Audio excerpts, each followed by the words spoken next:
అందరికీ నమస్కారం. ముందుగా మీకోసం ఒక చిన్న వీడియో చూడండి.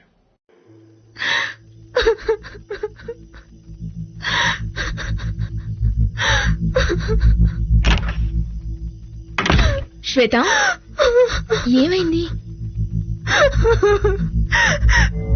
ఏమైంది? ఫేస్బుక్ లో ఒకడు ఫ్రెండ్ రిక్వెస్ట్ పంపించాడే, యాక్సెప్ట్ చేశాను. నంబర్స్ ఎక్స్చేంజ్ చేసుకున్నాం, క్లోజ్ అయ్యాం. ఒక రోజు ప్రపోజ్ చేస్తే యాక్సెప్ట్ చేశానే. అటువంటి ఫొటోస్ అడిగాడే, పంపాను.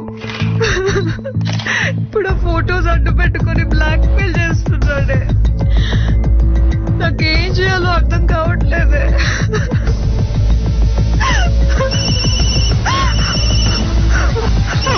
ఏం కాదు, టెన్షన్ పడకు. Relax, relax. ఏం కాదు, ఏం కాదు. వ్యక్తిగత సమాచారాన్ని సోషల్ మీడియాలో పోస్ట్ చేయకండి. తగు జాగ్రత్తలు వహించండి. అపరిచిత వ్యక్తులతో ఆన్లైన్ పరిచయాలు అనుకోని కష్టాలకు కారణం కావచ్చు. ధైర్యంగా హైదరాబాద్ సైబర్ క్రైమ్ కి రిపోర్ట్ చేయండి. జాగ్రత్త.